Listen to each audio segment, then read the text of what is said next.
11월 6일 새생명의 아침입니다. 기도하심으로 시작합니다.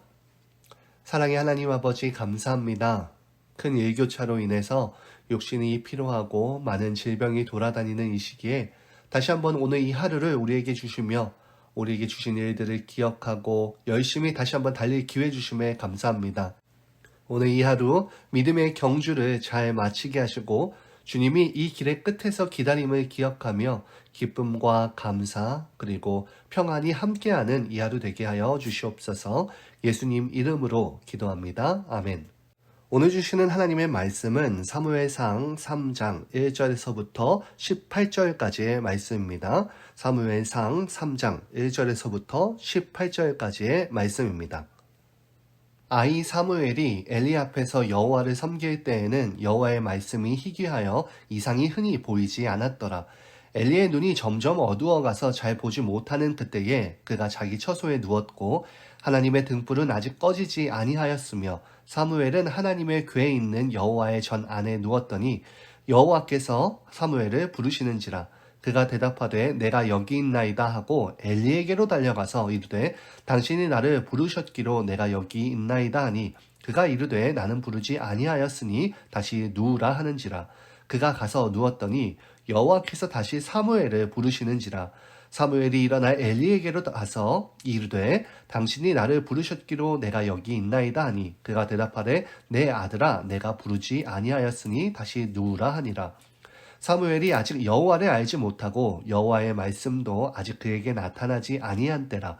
여호와께서 세 번째 사무엘을 부르시는지라. 그가 일어나 엘리에게로 가서 이르되 당신이 나를 부르셨기로 내가 여기 있나이다 하니 엘리가 여호와께서 이 아이를 부르신 줄을 깨닫고 엘리가 사무엘에게 이르되 가서 누웠다가 그가 너를 부르시거든 너가 말하기를 여호와여 말씀하옵소서 주의 종이 듣겠나이다 하라 하니 이에 사무엘이 가서 자기 처소에 누우니라. 여호와께서 임하여 서서 전과 같이 사무엘아 사무엘아 부르시는지라. 사무엘이 이르되 말씀하옵소서 주의 종이 듣겠나이다 하니 여호와께서 사무엘에게 이르시되 보라 내가 이스라엘 중에 한 일을 행하리니 그것을 듣는 자마다 두 귀가 울리리라. 내가 엘리의 집에 대하여 말한 것을 처음부터 끝까지 그날에 그에게 다 이루리라. 내가 그의 집을 영원토록 심판하겠다고 그에게 말한 것은 그가 아는 죄악 때문이니 이는 그가 자기의 아들들이 저주를 자청하되 금하지 아니하였음이니라.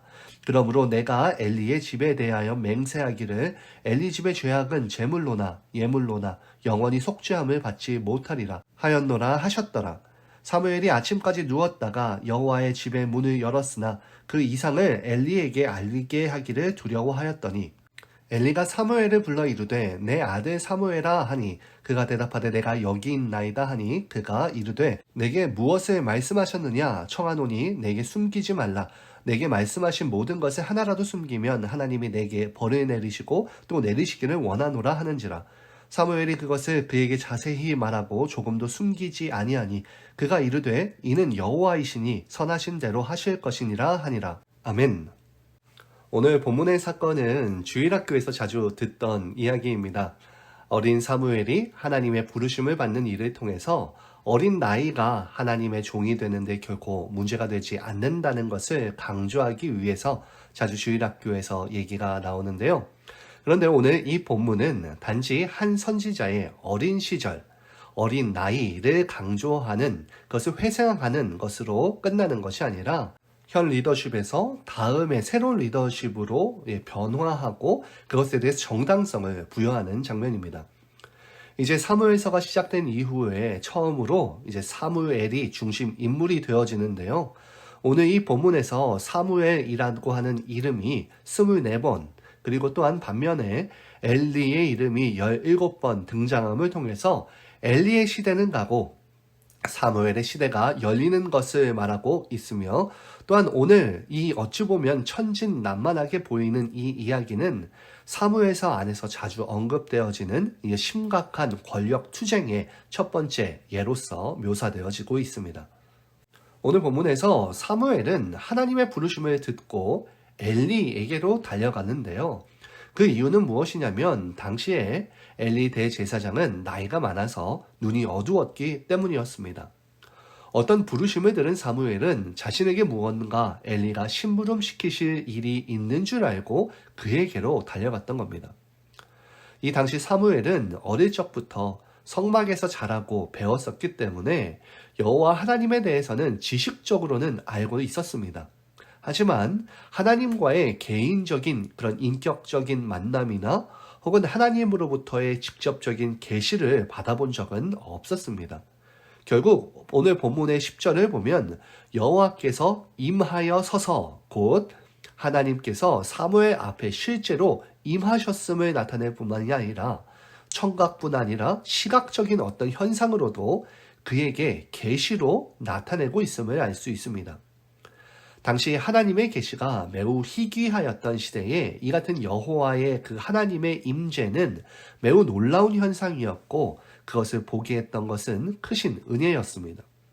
결국 영적인 이 침체기에 하나님께서는 사무엘을 직접 부르시고 있는데 오늘 이 시대를 살아가는 우리들에게 오늘의 이 말씀이 어떠한 교훈이 될 수 있을지에 대해서 생각해 본다면 첫 번째로 본문을 묵상할 때에 하나님은 어떠한 분이신지를 묵상해 보는 것이 좋고요. 두 번째로는 우리에게 주는 교훈은 무엇일까에 대해서 생각해 보면 좋을 것입니다. 첫째로 오늘 본문에서 드러나는 하나님은 그분이 선택하신 사명자를 포기하지 않고 계속 부르시는 신실하신 분이라는 겁니다. 오늘 4절에서 14절까지 보면은 하나님께서는 총 4번 사무엘을 부르십니다. 세 번째까지 어린 사무엘은 엘리에게 가서 부르셨습니까? 라고 하면서 그렇게 달려가게 되어지는데요. 엘리는 이에 대해서 참으로 당황스러웠을 겁니다. 하지만 엘리는 그때까지만 해도 아직 통찰이 있었고요. 권위가 있었으며 사무엘에게 뭔가를 가르칠 만한 경험이 있었습니다. 결국 그를 통해서 사무엘은 하나님과 대면하게 되었고요. 인격적인 만남을 갖게 되어지는데 그러는 동안 하나님께서는 그런 어린 사무엘을 끝까지 부르십니다. 이러한 하나님의 부르심은 선한 사람들에게만 주어지는 것은 아닙니다. 우리가 믿는 그대로 우리가 하나님의 자녀로 부름받는 것은 내가 잘나서가 아니라 모든 것이 하나님의 은혜였다고 고백하는데요.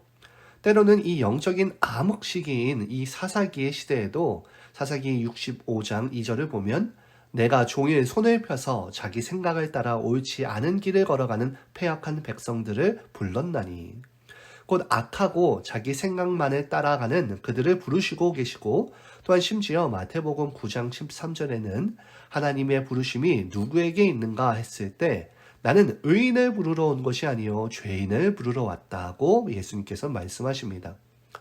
그는 아무리 패역한 백성일지라도 참고 인내하시며 그들을 기다리실 뿐 아니라 선지자와 말씀으로 그들을 깨닫도록 하시는 그런 신실하신 하나님이십니다. 노아 시대에 홍수를 내리시기까지 120년을 참으시며 그들이 돌아오시기를 바라셨고 또한 우리들의 회심을 위해서는 하나님께서는 아담과 하와가 선악과를 따먹으시면서부터 예수 그리스도를 예비하시고 그때까지 기다리셨으며 또한 성령님을 보내주심으로 우리의 마음속에 믿음이 생겨나고 자라기까지 그의 모든 진노와 불의를 참아내시며 인내하십니다. 하나님께서는 오늘 사무엘을 지속적으로 이 부르시는 것을 통해서 어두움으로 가득했던 그 시기에 하나님의 등불을 사무엘에게 비추시며 그분을 지속적으로 부르시는 것을 통해 하나님의 절대 포기하지 않으시는 그분의 사랑과 인내, 선하심을 느낄 수 있습니다. 둘째로 오늘 본문을 통해서 우리에게 주시는 말씀은 무엇일까요? 그것은 하나님의 선하신 뜻이 반드시 이루어질 것을 믿는 믿음을 갖는 것입니다. 오늘 하나님의 부르심과 대조적으로 엘리의 부르심을 본문에서 볼 수 있습니다. 15절에서 18절에 엘리가 사무엘을 부릅니다. 당시 사무엘은 이전에 자신의 일상적인 업무로 돌아가서 일하고 있었습니다. 어느 때처럼 성전의 문을 열고 있었어요. 하지만 이날의 성전 문을 여는 것은 이스라엘에게는 새로운 영적인 시대가 도래하던 날을 여는 그런 것으로 묘사되고 있습니다. 그때 엘리는 사무엘을 부릅니다. 하나님이 주신 말씀을 자신에게 들려달라고 했지만 사무엘은 그 내용이 좋지 않은 것이었기 때문에 쉽게 엘리에게는 말하지 못했습니다. 상황을 눈치챈 엘리는 사무엘을 다그쳤고 그 내용을 이제 엘리가 알게 됩니다. 그 내용은 14절의 내용대로 엘리 집안의 타락과 그에 따른 죄책이었습니다.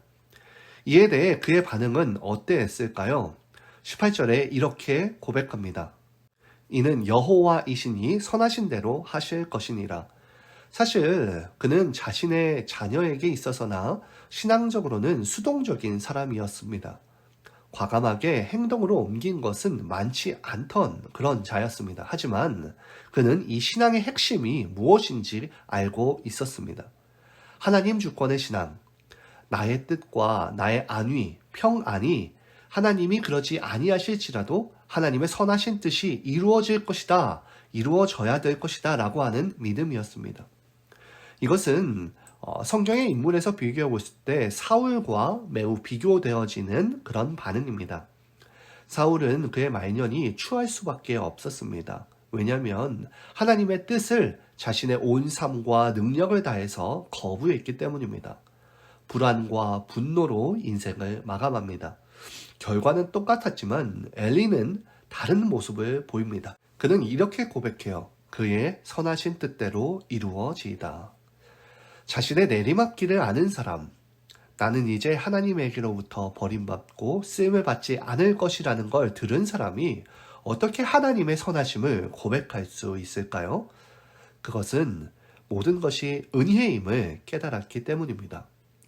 내가 한 것이라면 내가 그 소유권을 주장할 수 있을 것이지만 그것이 하나님이 주신 것이라면 하나님께서 그 소유권을 주장할 수 있는 일에 토달 수 없는 것을 그가 알고 있기 때문입니다. 모든 것이 하나님이 주신 것이며 또한 하나님께서 얼마든지 가져가실 수 있다는 것을 고백하는 것인데요. 물론 하나님이 나에게 주신 것, 곧 이 소유권이 하나님에게 있는 것이라고 지금 나에게 있을 때 내 마음대로 최대한 먹고 마시며 누리자는 마음을 갖는 것은 결코 옳지 않습니다. 지금에 주신 모든 일에 나의 최선을 다하여서 해야 합니다. 마태복음 25장에 달란트 비유가 나오는데요. 어떤 주인이 종들에게 재능대로 5달란트, 2달란트, 1달란트를 주는데 그 5달란트 받은 자와 2달란트 받은 자는 나는 왜 이것밖에 주지 않느냐? 그런 것이 아니라 그의 뜻 안에서 최선을 다합니다. 결국 5달란트 받은 자는 5달란트를, 2달란트 받은 자는 2달란트를 하나님께 더하여서 드립니다. 그에 대해서 하나님께서는 그 두 종들에게 착하고 충성된 종아, 내가 적은 일에 충성하였음에 내게 더 많은 것을 맡기겠다라고 하시면서 주인의 즐거움에 참여하라고 말씀합니다. 하지만 하나님을 오해하고 1달란트를 땅에 숨겨두고 자기 마음대로 살다가 온 종에게는 하나님께서 질책하시며 그 1달란트를 빼앗아서 10달란트 가진 자에게 줘버리고 맙니다. 이것은 천국을 소유한 자의 비유입니다. 천국이 어떤 곳인지 그리고 그 천국이 나에게 어떻게 주어졌는지를 알게 되어질 때 허투루 이 하루 주어진 나의 직분, 주어진 모든 과제들을 함부로 할 수 없으며 그 이유는 그것이 내가 무언가 해서 된 것이 아니라 하나님의 은혜였음을 고백하여 지게 되며 주어진 그 시기의 기쁨과 감사함으로 감당할 수 있게 되어지기 때문입니다. 오늘 우리 이 하루를 어떻게 살아가야 할까요? 하나님의 선하심과 우리를 끝없이 부르시며 우리와 함께 하기를 원하시는 그 주님이심을 기억하며 구원의 은혜와 이미 하나님의 그 즐거움에 참여한 자로서 오늘 이 하루를 기쁨과 감사함으로 감당해 나아가는 저와 여러분들 되시기를 진심으로 축원합니다. 이 시간 공동의 기도 제목으로 기도합니다. 첫째로는 하나님의 선하심을 기억하고 고백하며 그의 뜻 가운데에서 오늘 이 하루에 주어지는 모든 일들을 기쁨과 감사함으로 잘 감당하게 해달라고 기도하시고요. 둘째로 수요일에는 세계 선교를 위해서 기도합니다. 특히 오늘은 중국의 가정교회들을 위해서 기도해 주시기 바랍니다. 지난달 10월 20일에 베이징 시온교회에서의 그런 여러 예배 장소에서 중국 정부가 급습해서 12명을 체포했고 또한 예배에 참석한 모든 사람들의 정보를 기록할 뿐만이 아니라 14일간의 구금 처분을 받았다고 합니다. 하나님, 중국의 교회들이 중국 정부에 의해서 강한 박해를 받는 중에 있는데 그들의 믿음을 지켜주시옵시고 성령님께서 그들과 함께하여서 인내할 힘을 주시며 중국의 정권을 다스려 주셔서 주님께 마음껏 예배하는 날이 오게 해달라고 기도해 주시기 바랍니다. 셋째로 미국 대통령 선거를 위해서 더 기도하기 원하는데요. 선거의 중간에 악한 무리들의 나쁜 행동들이 나오지 않게 하시고 주님의 마음에 합한 대통령, 이 나라를 분열이 아닌 화합으로 나아가게 하는 대통령이 선출되어지는 은혜를 달라고 기도합시다.